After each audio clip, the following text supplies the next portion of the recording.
A major financial study just dropped a number that sent panic through millions of American households. According to Northwestern Mutual's 2026 Planning and Progress Study, one of the largest retirement surveys conducted in the United States, the average American now believes they need $1.46 million to retire comfortably. That's $200,000 more than last year. And it's a number that nearly half of all Americans say they have absolutely no chance of reaching. Here's what the headlines didn't tell you. That number is largely wrong. Not because retirement is cheap, it isn't, but because the way most people think about retirement savings is fundamentally broken, and the financial industry has a very strong interest in keeping it that way. In this video, I'm going to show you exactly where that $1.46 million figure comes from, why it's misleading for the majority of Americans, what number actually matters for your specific situation, and the straightforward framework you can use to calculate your real retirement target in about 20 minutes. Everything in this video is sourced from verifiable 2026 data. Let's get into it. Part 1. Where the $1.46 million number actually comes from. Before we tear this number apart, let's be fair about what it actually represents. The $1.46 million figure comes from a survey of 4,375 U.S. adults conducted in January 2026. It reflects what people say they think they need, not what financial models show they actually require. That's an important distinction. This isn't a calculation, it's a feeling. It's the average answer to the question, how much money do you think you'd need to feel comfortable in retirement? It's measuring anxiety, not math. And anxiety, as it turns out, is not a reliable financial planning tool. High net worth Americans in the same survey believe they'll need an average of $2.67 million. People with less saved believe they need less. The number moves with perception, not with actual retirement income requirements. There's also a sampling problem. The survey includes adults of all ages, including 25-year-olds who have no real framework for what retirement costs. A 27-year-old imagining retirement in 40 years is going to anchor to a round, scary number. That inflates the average dramatically. The $1.46 million headline is a media story. It is not your retirement plan. Part 2. The number that actually matters. Here's the framework that financial planners actually use. And it starts with a completely different question. Instead of asking, how much do I need saved? Ask, how much income do I need per month? Everything flows from that number. Because retirement savings isn't a lump sum you spend down to zero. It's an income-generating machine. The question is whether your machine produces enough monthly output to cover your life. Here's how to calculate your actual number in 4 steps. Step 1. Estimate your monthly retirement expenses, not your current expenses, your retirement expenses. These are usually 20 to 30% lower than working expenses because you're no longer commuting, buying work clothes, saving for retirement itself, or potentially supporting children. Write down what you realistically expect to spend per month on housing, food, transport, healthcare, travel, and everything else.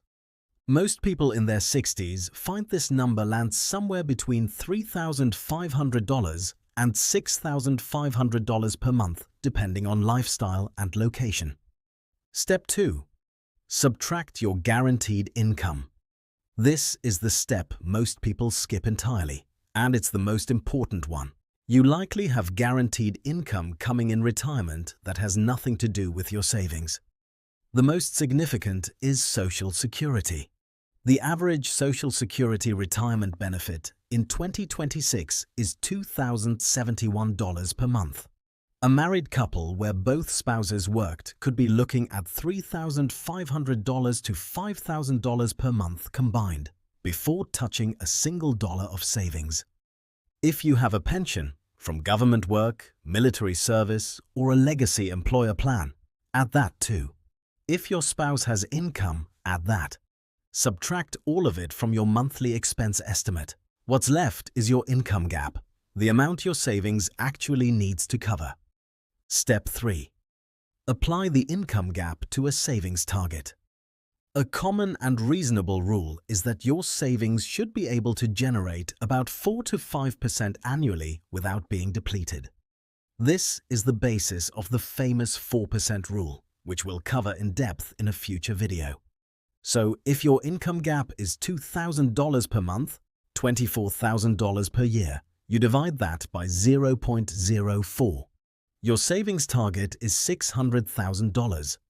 If your income gap is $1,000 per month, $12,000 per year, your target is $300,000. If your Social Security and pension fully cover your expenses and your income gap is zero, your savings target for income replacement is essentially zero. Your savings then serve as an emergency fund and legacy, not an income machine. This is why the $1.46 million number is so misleading. It completely ignores guaranteed income. A couple with $500,000 saved and $4,500 per month in combined Social Security benefits may be in far better shape than someone with $1.2 million saved and no Social Security at all. Step 4. Add your healthcare and longevity buffer. This is the one area where the big number crowd has a legitimate point. Healthcare costs in retirement are genuinely significant and genuinely unpredictable. A reasonable buffer is $150,000 to $300,000 set aside specifically for healthcare, separate from your income replacement savings. This covers Medicare premiums, out-of-pocket costs, dental, vision, and potential long-term care needs. Add your longevity buffer too. If you expect to live to 90 and plan to retire at 65, your savings needs to last 25 years. If you plan to retire at 62, it needs to last 28 years. Running a Monte Carlo simulation, which any decent retirement calculator can do for free, tells you the probability your savings survives that timeline at different spending levels. Part 3. The real retirement crisis nobody talks about. Now here's the part that is genuinely alarming, and it's not the $1.46 million number.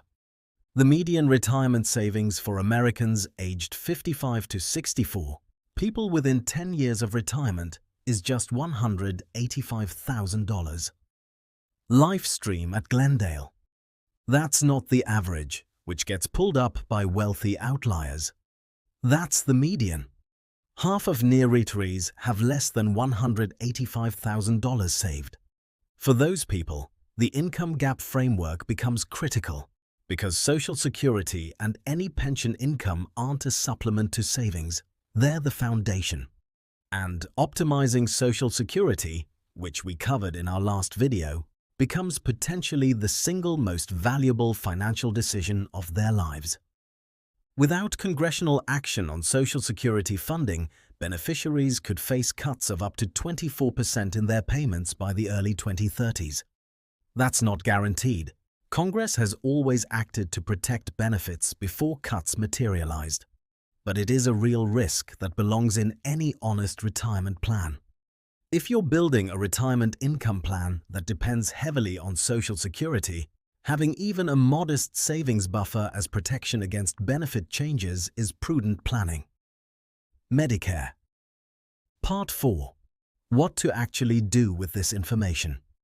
Here's your action plan. 5 concrete steps. 1. Stop comparing yourself to a national average built on anxiety surveys. Your number is your number. Calculate your income gap using the framework above. 2.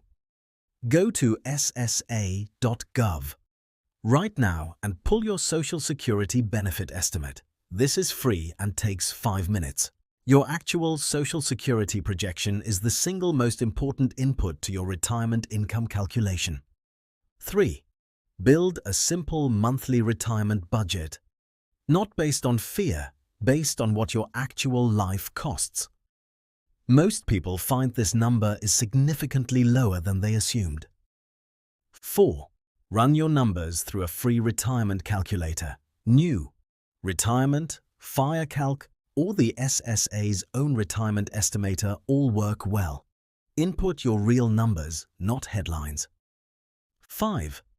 If your projected savings falls short of your income gap target, the most powerful lever available to most people is not saving more. It's working 2 to 3 additional years.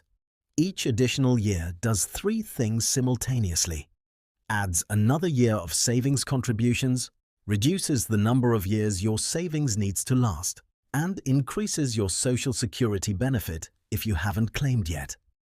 The compounding effect of those 3 factors together is enormous. The $1.46 million number will generate fear and clicks for financial media all year. But fear is not a retirement plan. Your retirement number is specific to you, your Social Security, your expenses, your health, your timeline. The framework to find it takes about 20 minutes, and it will tell you far more than any national survey ever could. I've put a free retirement income gap calculator worksheet in the description. It walks you through all 4 steps we covered today with spaces to fill in your own numbers. Download it, spend 20 minutes with it, and you'll know more about your actual retirement readiness than most Americans ever do. If this was useful, subscribe. Next week, I'm covering the 4% rule, the most famous retirement income strategy ever invented, and the serious questions now being raised about whether it still works in 2026. I'll see you then.